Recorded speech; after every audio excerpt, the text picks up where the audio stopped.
Dans cette troisième vidéo dans notre série Comment apprendre toute langue, je vais vous guider pour savoir avec qui vous devriez pratiquer la langue en question. Bonjour, je m'appelle Rachel Deméo de Belle Terre Academy.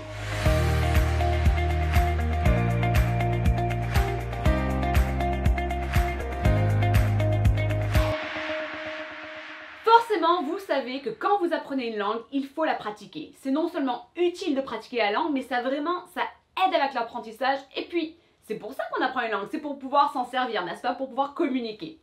Mais parfois, on ne sait pas avec qui on devrait pratiquer la langue. Donc, je vais vous guider en vous fournissant des astuces pour trouver des personnes avec qui vous pouvez pratiquer la langue que vous apprenez. Tout d'abord, comme j'ai pu faire mention, je vous encourage de prendre un cours de langue.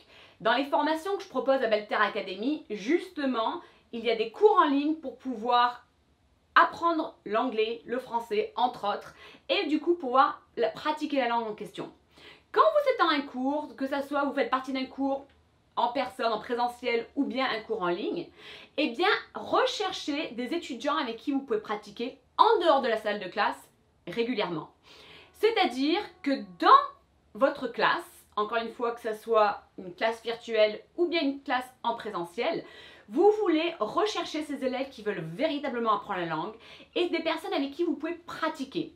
Vous pourrez avoir un partenaire avec qui pratiquer la langue et une personne vraiment qui va vous texter ou vous demander un peu vos progrès en français, ou toute langue que vous apprenez, l'anglais ou autre, une fois par semaine, 2 fois par semaine, mais en fait avoir un partenaire avec qui vous pouvez échanger, c'est-à-dire envoyer des textos, communiquer par téléphone, en personne, vraiment ça peut être très important. Avoir tout un groupe d'études avec des gens avec qui vous pouvez regarder un film qui est justement dans la langue en question, faire une recette ensemble ou peut-être assister à un festival ou à quelque chose qui se rapporte à la langue mais avec tout un groupe d'études, donc ce petit noyau dans votre salle de classe. Donc recherchez chaque opportunité pour pouvoir pratiquer la langue que vous apprenez avec des étudiants dans votre cours. C'est-à-dire que c'est déjà des gens qui apprennent la langue, qui veulent apprendre la langue, qui veulent pratiquer. Donc c'est avec ces personnes que vous pouvez justement pratiquer. Et recherchez notamment des personnes qui ont des points en commun, des gens avec qui vraiment vous sentez une bonne connexion pour pouvoir du coup échanger régulièrement. 1, 2 fois par semaine, je sais pas, à vous de voir. Ensuite, vous voulez trouver des personnes natives avec qui vous pouvez pratiquer la langue. Mais où est-ce qu'on va trouver des personnes natives ? Tout d'abord, vous pouvez rechercher des sites comme meetup.com, faire une petite recherche, par exemple, vous recherchez l'allemand, voilà. Vous faites une petite recherche et vous allez trouver des groupes avec qui vous pouvez pratiquer la langue en question. Il y en a qui seront natifs, il y en a qui ne le seront pas, mais du coup, vous allez assister à ces rendez-vous pour pouvoir justement rencontrer des gens qui parlent la langue, notamment des personnes natives.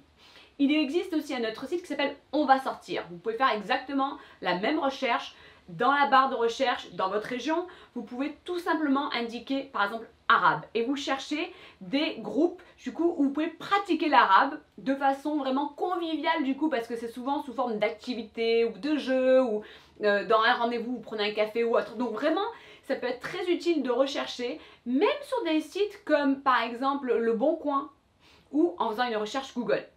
Aussi, cherchez des groupes d'expatriés.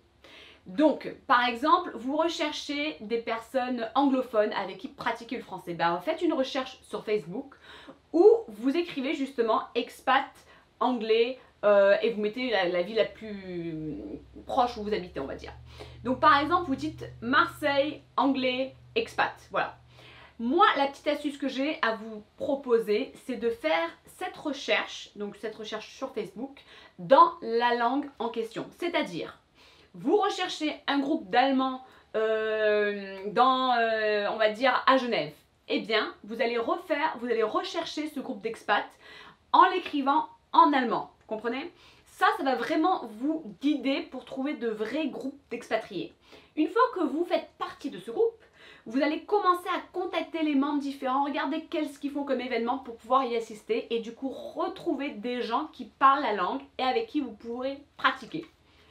Une fois que vous avez rencontré ces personnes, recherchez ce que vous avez en commun. Peut-être que c'est des passe-temps, le stade de vie dans lequel vous êtes, peut-être qu'il y a d'autres facteurs, la connexion que vous sentez. et recherchez véritablement à développer des amitiés grâce à ce groupe d'expatriés. Et en fait, ce qui est vraiment très important, c'est de former, de créer des amitiés. Donc peut-être que ces amis, ce sont des personnes que vous avez rencontrées lors de ces différents groupes, des réunions, etc. Ou bien c'est à travers un ami. Donc même quand vous rencontrez quelqu'un et que vous n'avez pas forcément un bon feeling, eh bien ça fait vraiment effet boule de neige. Quand vous rencontrez une personne qui parle italien, par exemple une personne italienne, eh bien vous en rencontrez d'autres à travers ou grâce à cette personne-là. Donc essayez de réfléchir un peu plus loin que ça en vous disant: ok, est-ce que cet ami peut me présenter à une autre amie qui parle la langue? Et du coup, vous allez vous faire tout un réseau de personnes qui parlent la langue en question. Donc, recherchez ces groupes-là avec l'objectif de former des amitiés et rencontrer encore plus de monde grâce aux personnes que vous rencontrez dans ces groupes. Vous pouvez aussi juste dire aux gens autour de vous: je recherche quelqu'un avec qui pratiquer telle et telle langue. Et peut-être qu'un voisin va vous dire: ah ben tiens, moi je connais quelqu'un qui parle chinois, c'est mon pote, tac tac tac. Et il va vous présenter et du coup, vous allez pouvoir créer cette amitié pour pouvoir régulièrement pratiquer le chinois, par exemple. Et dernièrement, surtout si vous faites partie d'un cours tel qu'un des cours à Belter Academy, votre professeur, ou ce que je fais pour mes élèves, c'est vraiment leur donner des sites, des ressources pour trouver des correspondants. En trouvant des correspondants, encore une fois, des personnes avec qui vous avez certainement des choses en commun, vous allez pouvoir tout d'abord peut-être écrire, communiquer avec FaceTime ou autre, et pouvoir vraiment pratiquer cette langue avec des personnes. Et il y a des sites que je recommande vivement dans toutes mes formations et que je propose à mes élèves pour trouver justement des correspondants dans ce pays avec qui vous pouvez pratiquer régulièrement. Petite histoire pour finir la vidéo, et bien c'est ce que j'ai fait il y a quelques années de ça. J'avais besoin d'un petit truc pour moi et donc en fait j'ai commencé à jouer un Scrabble en ligne qui s'appelle Wordfeud.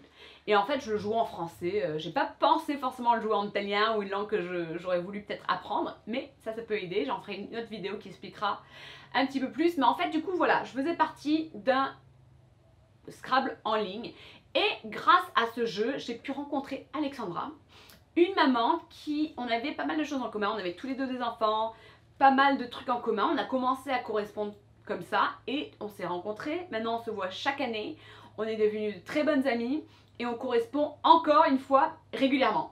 Donc en fait vraiment, s'il y a deux choses à retenir de cette vidéo, ce serait de pratiquer la langue avec n'importe quelle personne qui parle la langue, qu'importe le niveau, même si vous pratiquez avec des élèves qui ont un niveau plus bas ou autre, et bien essayez de pratiquer un maximum avec le maximum de personnes que vous connaissez ou que vous rencontrez qui parlent la langue.